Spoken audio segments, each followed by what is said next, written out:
When we think about research, we usually think about finding facts, right? But what if it could be something more? What if it could actually be a path to healing? Today, we're going to dive into Indigenous Methodologies, a really powerful approach that completely rethinks what research is, and more importantly, who it's for. Wow, this quote really frames the problem, doesn't it? It compares research to mining. And for a long, long time, that's exactly what it felt like. Researchers would come into a community, take stories, take data, and then just leave to publish their findings. And the community itself, they often got very little in return. This whole extractive model is the core problem that Indigenous methodologies are here to solve. So that leads us right to the big question for our whole explainer today. If research has historically done harm, if it's been extractive, how do we flip that? How can we turn it into a tool for empowerment and for healing? This is the fundamental challenge that Indigenous methodologies so bravely take on. A lot of this harm comes from something called the Western gaze. It's basically when research looks at Indigenous peoples from a completely outside perspective, and that often leads to some seriously flawed and, frankly, damaging conclusions.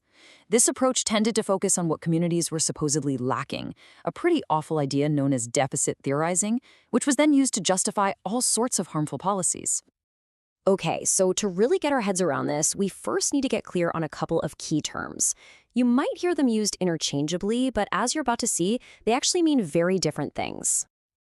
So this right here is a really crucial distinction. Indigenous research is this huge umbrella term, right? It could be anything, like a non-Indigenous historian studying old documents. But Indigenous methodologies, that's something different. It's an approach that is rooted in Indigenous ways of knowing and is always done with and for the community. It puts their needs and their values first, above everything else. Now, you might be thinking, hey, this sounds a bit like post-colonial theory. And yeah, there are some similarities. They both challenge colonialism. But here's the key. Their starting points are worlds apart. Post-colonial theory actually grew out of Western critical theory as a way to analyze power. Indigenous methodologies, on the other hand, are founded on Indigenous philosophies and knowledge systems that have been around since time immemorial.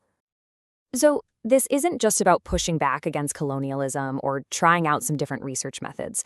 It's about starting from a completely different foundation, a profoundly different way of understanding what knowledge even is in the first place. And that brings us to a big word, epistemology. Now, it sounds super academic, I know, but the idea is actually simple. It's just a culture's theory of knowledge.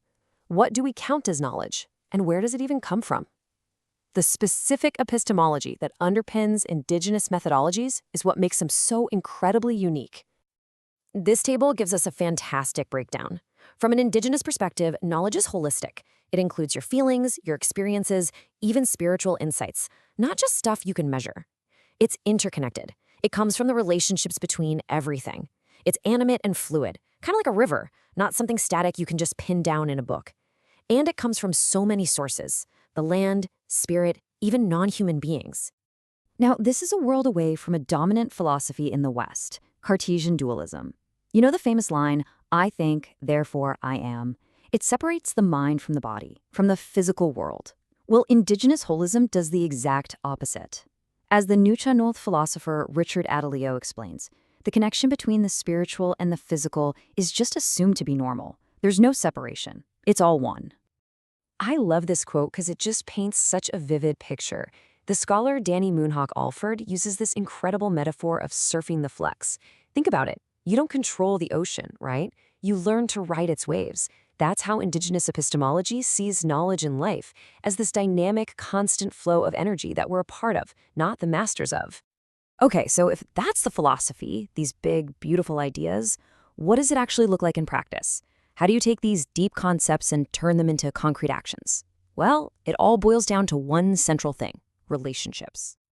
The amazing Indigenous scholar Margaret Kovach gives us this wonderfully clear four-part framework to follow. The journey begins with deeply understanding the specific knowledge system of the community you're working with. Then, you apply the principles and values from that system.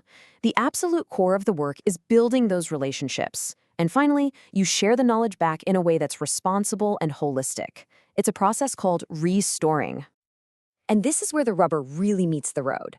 Relational actions aren't just about being friendly, they are serious ethical commitments. It means taking the time, real time, to build genuine trust. It means following cultural protocols, like offering tobacco to an elder in Plains Cree culture before asking for advice. It means the community has a real voice through advisory boards. And so importantly, it means reciprocity, giving back, making sure the research directly benefits the very people who shared their knowledge. So that final step, restorying, it's all about how knowledge gets shared. It completely rejects the idea of just presenting cold, hard data. Instead, it seeks to honor the living stories that were entrusted to the researcher.